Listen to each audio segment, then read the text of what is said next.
Halo semuanya, selamat datang kembali di Skyroutes, tempat di mana kita mengikuti perjalanan pesawat dari seluruh dunia dengan data penerbangan yang menarik dan informasi yang mudah dipahami. Kalau kamu pecinta dunia aviasi, suka traveling, atau penasaran bagaimana sebuah penerbangan berlangsung dari lepas landas hingga mendarat, kamu berada di tempat yang tepat. Jangan lupa tekan tombol subscribe karena masih banyak penerbangan seru lainnya yang akan kita bahas. Yuk langsung kita mulai. Hari ini kita akan mengikuti penerbangan AirAsia Indonesia KZ860 yang melayani rute dari Jakarta menuju Labuan Bajo. Penerbangan ini menggunakan Airbus A320-214 dengan registrasi PKZH, salah satu armada andalan AirAsia Indonesia. Pada tanggal 27 Juli 2026, pesawat dijadwalkan berangkat dari Bandara Soekarno-Hatta pukul 12 waktu Indonesia Barat. Namun, keberangkatan mengalami sedikit keterlambatan dan baru lepas landas pada pukul 13.21 waktu Indonesia Barat. Ya, namanya juga perjalanan. Kadang yang telat bukan cuma balasan chat. Pesawat juga bisa ikut healing sebentar sebelum berangkat. Untungnya keterlambatan ini masih dapat ditangani dengan baik oleh maskapai. Setelah lepas landas, Airbus A320 ini terbang menuju arah timur Indonesia melintasi Pulau Jawa, Bali, hingga akhirnya tiba di Nusa Tenggara Timur. Total waktu penerbangannya sekitar 2 jam 9 menit. Pesawat akhirnya mendarat dengan aman di Bandara Komodo, Labuan Bajo pada pukul 16.29 WITA. Selamat datang di salah satu destinasi wisata paling terkenal di Indonesia. Kalau Bali dijuluki Pulau Dewata, Labuan Bajo bisa dibilang gerbang menuju negeri para naga. Tenang, naganya asli Komodo, bukan naga yang suka muncul pas kuota internet habis. Mengapa rute ini sangat populer? Ada banyak alasan mengapa rute Jakarta menuju Labuan Bajo selalu ramai penumpang.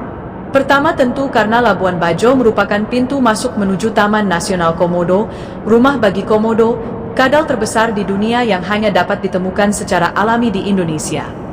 Selain itu terdapat Pulau Padar, salah satu lokasi dengan pemandangan paling ikonik di Asia Tenggara. Banyak wisatawan rela mendaki bukitnya hanya demi mendapatkan foto yang luar biasa. Pemen, sekalian olahraga setelah duduk lebih dari 2 jam di pesawat.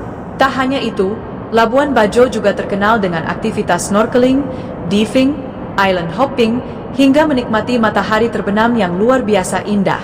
Perairannya memiliki terumbu karang yang masih sangat terjaga dan menjadi favorit penyelam dari berbagai negara. Tak heran bila penerbangan menuju Labuan Bajo terus meningkat setiap tahunnya. Baik wisatawan domestik maupun mancanegara menjadikan kota kecil ini sebagai salah satu destinasi impian. Pesawat yang digunakan pada penerbangan ini adalah Airbus A320-214. Tipe ini dikenal sangat efisien untuk penerbangan jarak pendek hingga menengah. Kabin yang nyaman, konsumsi bahan bakar yang efisien, serta tingkat keandalannya membuat A320 menjadi salah satu pesawat paling populer di dunia. Tidak heran jika banyak maskapai memilih keluarga Airbus A320 sebagai tulang punggung armadanya. Setiap penerbangan selalu mengingatkan kita pada satu hal. Tidak semua perjalanan dimulai tepat waktu. Kadang ada keterlambatan. Kadang harus menunggu. Kadang harus menghadapi cuaca yang kurang bersahabat. Namun selama tujuan kita masih jelas, jangan pernah menyerah. Pesawat tidak membatalkan penerbangannya hanya karena terlambat beberapa saat. Begitu juga dengan hidup. Selama kita terus bergerak maju, kita masih memiliki kesempatan untuk sampai di tujuan. Teruslah belajar, teruslah berusaha. Karena setiap langkah kecil hari ini bisa menjadi awal perjalanan besar di masa depan. Bagaimana menurut kalian penerbangan AirAsia KZ860 dari Jakarta menuju Labuan Bajo ini? Apakah kalian pernah terbang ke Labuan Bajo? Atau mungkin punya pengalaman menarik bersama AirAsia? Tulis cerita kalian di kolom komentar. Jangan lupa like, subscribe, dan aktifkan lonceng agar tidak ketinggalan update.